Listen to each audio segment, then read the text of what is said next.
प्रियजनों, राधे राधे, जय श्री कृष्णा। मैं हूं चाणक्य राज भारद्वाज और आप देख रहे हैं राशि ज्योतिष और दर्पण मन का सुख जीवन का। प्रियजनों, हम चर्चा कर रहे हैं केतु के राशि परिवर्तन के विषय में, केतु के गोचर के विषय में, जो कि हुआ है 30 अक्टूबर सन 2023 को शाम को 4:37 पर केतु ने प्रवेश किया है कन्या राशि में।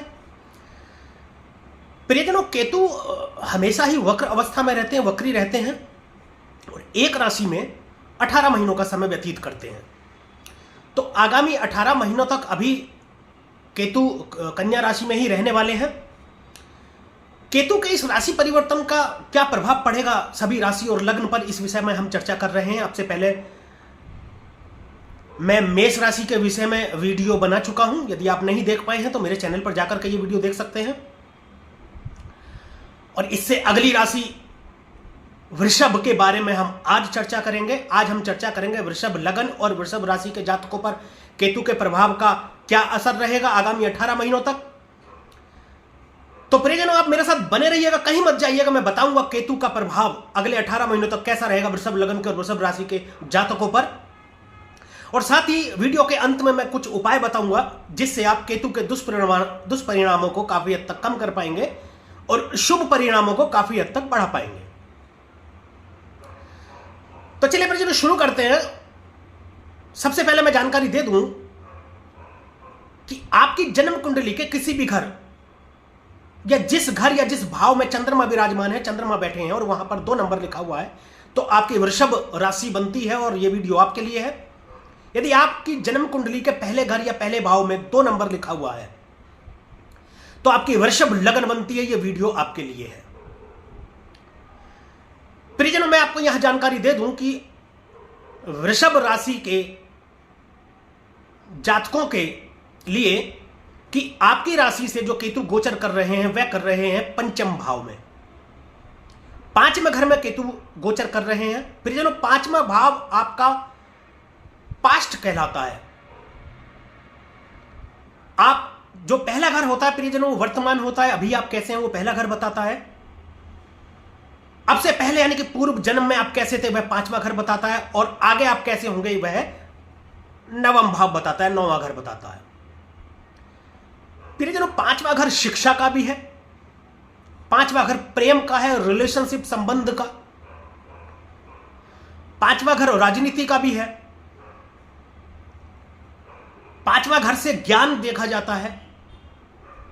तो 5वें घर में केतु विराज कर या गोचर कर रहे हैं तो वृषभ राशि के जातकों पर क्या इसका असर पड़ेगा मैं बता दूं कि यहां पर बैठकर सबसे पहले विद्यार्थियों के लिए बता दूं कि आपकी शिक्षा में ये बाधा उत्पन्न करेंगे, यानी कि आपका स्कूल या कॉलेज आपको बदलना पड़ सकता है, शिक्षा में व्यवधान आएगा। ऐसा हो सकता है कि आप छोटी आयु के हो तो आपके माता पिता का कहीं ट्रांसफर हो जाए, आपका कहीं जाना पड़े तो आपको स्कूल कॉलेज बदलना पड़े, या किन्हीं भी कारणों से आपको स्कूल या कॉलेज आपको बदलना पड़े। ऐसी स्थिति केतु यहां 5वें घर में विराज कर करते हैं। शिक्षा में व्यवधान उत्पन्न करेंगे, संबंधों में कटुता आएगी, आपके रिलेशनशिप में प्रेम संबंध खराब करेंगे। प्रियजनों, यदि आप किसी रिलेशनशिप में हैं या रिलेशनशिप में आने वाले हैं या रिलेशनशिप में पहले से आप चल रहे हैं तो उसमें शक की स्थिति उत्पन्न करते हुए संबंध विच्छेद की स्थिति पैदा करेंगे ये 5वें घर में विराज कर। एक और विशेष बात मैं आपको बताऊं प्रियजनों, यदि आपकी उम्र 24 वर्ष है तो सावधान रहिए। थोड़ा सा आपके लिए थोड़ा रोजगार के संबंध में अच्छा समाचार नहीं रहेगा। आपका रोजगार के लिए आपको थोड़ा सा मेहनत करनी पड़ेगी यदि आप 24 साल के हैं तो।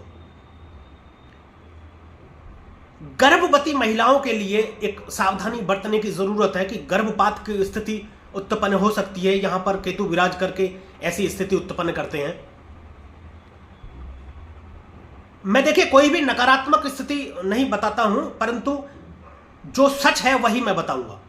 प्रियजनों, मैं वह बिल्कुल भी नहीं बताऊंगा जो आप सुनना पसंद करते हैं, जो आपको पसंद है, जो आपको अच्छा लगता है। मैं वही बताऊंगा जो स्थिति दरअसल है। तो मेरा किसी को डराने का प्रयास नहीं है, मेरा सिर्फ इतना सा प्रयास है कि मैं आप तक सच पहुंचा सकूं और आपको सावधान कर सकूं यदि आपके लिए कुछ गलत होने वाला है तो। देखिए, इस गोचर के दौरान जिस किसी की जन्म कुंडली के 11वें भाव में यदि बृहस्पति बैठे हैं और कोई महिला यदि गर्भवती होती है तो उनको विशेष सावधानी की जरूरत है, क्योंकि यहां आशंका हो जाती है मृत बच्चा उत्पन्न होने की, यानी पैदा होने की। यदि आपकी उम्र 48 वर्ष है या 48 वर्ष के हो गए हैं या 44 वर्ष से ज्यादा के हैं, तो अपनी माता के स्वास्थ्य का विशेष आपको ध्यान रखना है, क्योंकि माता को मृत्यु तुल्य कष्ट हो सकता है यदि इस उम्र में आप हैं तो। धन की अच्छी स्थिति यहां पर रहेगी आपके लिए, यह एक सकारात्मक पहलू है। ज्ञान की तरफ आपका रुख होगा, ज्ञान अर्जित करेंगे आप, क्योंकि केतु जो है मोक्ष के कारक है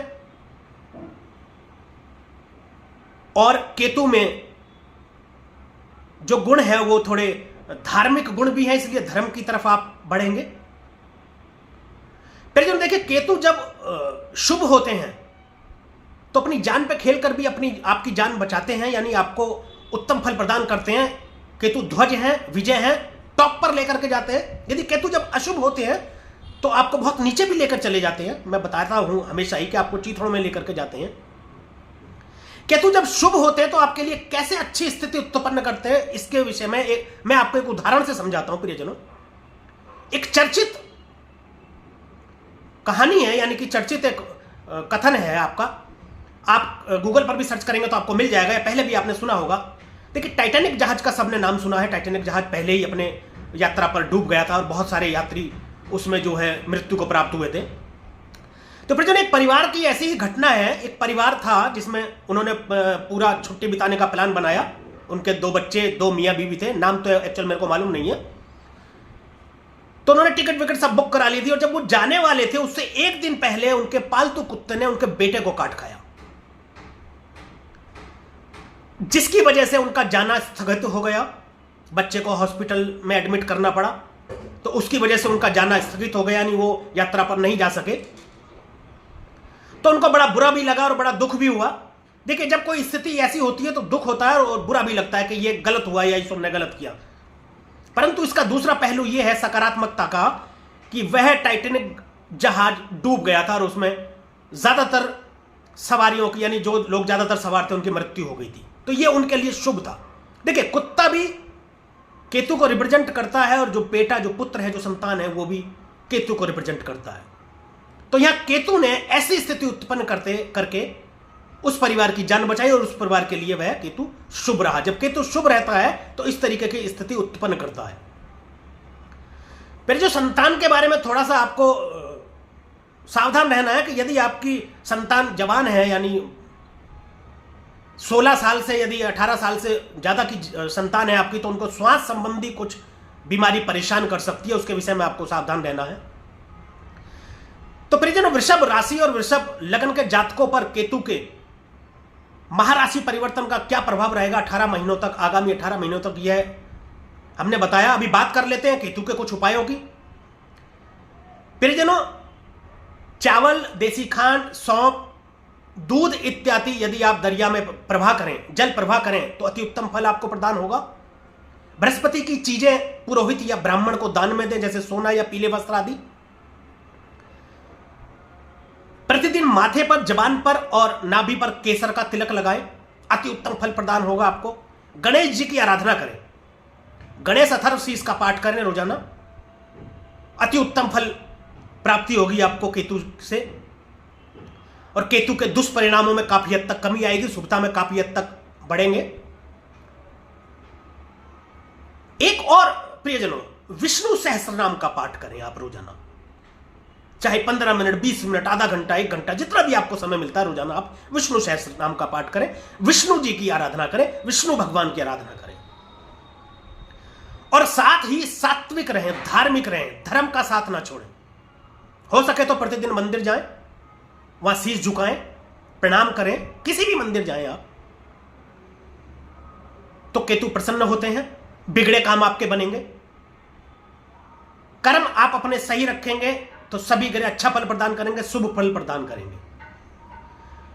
तो परिजनों, ये रही केतु के गोचर की चर्चा वृषभ राशि और वृषभ लग्न के जातकों के विषय में आगामी 18 महीनों तक कैसे रहेगी, और कुछ उपाय जिनके माध्यम से आप केतु के दुष्परिणामों को काफी हद तक कम कर पाएंगे, शुभ परिणामों को काफी हद तक बढ़ा पाएंगे। यदि वीडियो आपको अच्छी लगी हो और दी हुई जानकारी से आप संतुष्ट हो तो कृपया वीडियो को लाइक करें, शेयर करें और कमेंट करके बताएं कि मेरी जानकारी आपके ऊपर सटीक बैठती है क्या, या आपकी कौन सी राशि या कौन सी लग्न है। और हमारे YouTube चैनल को सब्सक्राइब करें तथा बेल आइकन बटन को भी दबाएं। तो परिजनों, आज के लिए, अभी के लिए बस इतना ही। अगली वीडियो में फिर आपसे मुलाकात होगी एक और राशि को लेकर के, केतु के गोचर का प्रभाव बताएंगे। तब तक के लिए परिजनों, राधे राधे, जय श्री कृष्णा। आप देखते रहिए राशि ज्योतिष, दर्पण मन का, सुख जीवन का।